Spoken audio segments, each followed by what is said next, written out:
Well, prisoners' rights organisation Addameer says roughly 1 in 5 Palestinians have been arrested. Currently, nearly 10,000 Palestinians are detained in Israeli prisons. 400 are children, 27 are women. 3,500 are under administrative detention, meaning they're held without charge or trial. Hundreds more are serving life sentences. Detainees aren't allowed to see the evidence that led to their arrest. Neither are their lawyers. Former prisoners report beatings, torture, starvation and humiliation.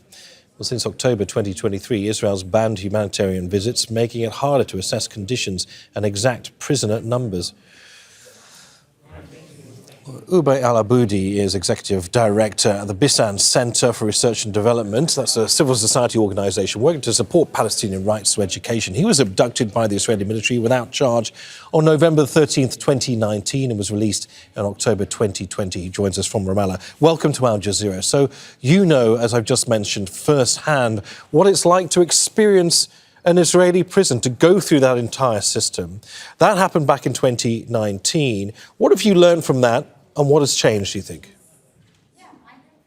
Well, the Israeli prison system is a carceral system that aims to maintain the apartheid and the subjugation of the Palestinian people.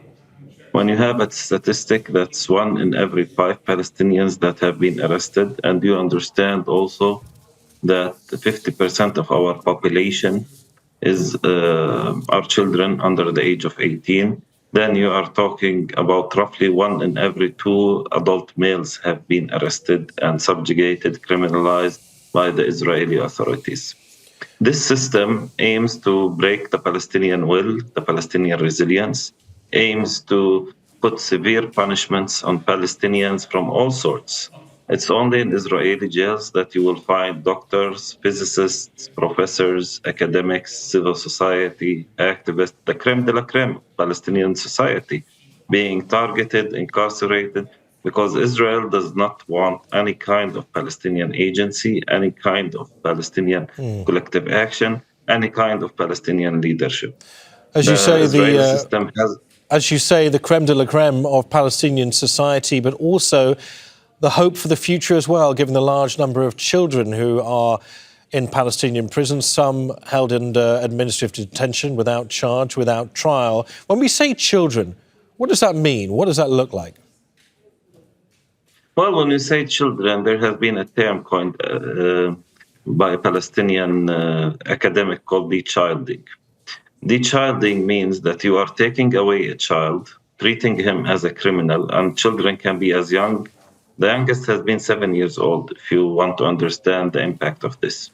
Have been taken away from their parents, from their family, from their homes, often in the middle of the night, taken out of their beds, put in prisons, beaten up, attacked. Some of them are sexually assaulted. The famous case documented by DCIP that was revealed by Josh Paul, the former diplomat at the State Department, when a Palestinian child was raped during interrogation by Israeli officials, Israeli Shabak officials, and this was back in 2019. So when we're talking about the systematic abuse of Palestinians, of dechilding of Palestinians, we're talking about systematic torture.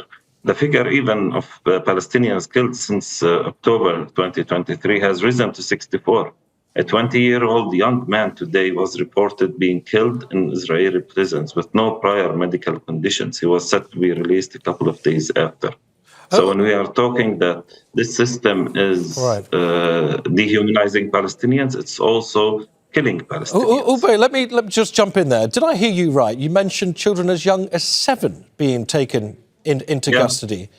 Under what grounds, under what circumstances could a child as young as 7 be taken by Israeli forces? Well, the main issue about it is that as Palestinians, we have no rights. We have 0 rights. We said it before, even as the right to life, we don't have it as Palestinians. So any Israeli soldier, any Israeli settler, any Israeli officer can detain, can kill, can attack any Palestinian with 0 to no consequences. There have been cases of Palestinians being taken that are 7 years old. There have been cases of Palestinians that have been detained by Israeli forces that are even younger than that, putting pressure on their families. For example, a family member to surrender himself because they were wanted by the Israeli authorities. So when we are talking that these practices are systematic, they are systematic. They are, and there is zero consequence for any Israeli soldier, officer, settler that does any human rights violation against any Palestinian. Rape, for example, when you're talking about rape in Israeli prisons, rape is rampant. It has been documented. The UN called it out. It's not only Palestinian prisoners calling it out, it has been documented by Palestinian, Israeli human rights organizations, and the United Nations. Is there any accountability? The starvation. They are literally not just starving and have caused the famine in Gaza. They have caused the famine among Palestinian prisoners detained. The situations today, prior there were human rights abuses before October 2023.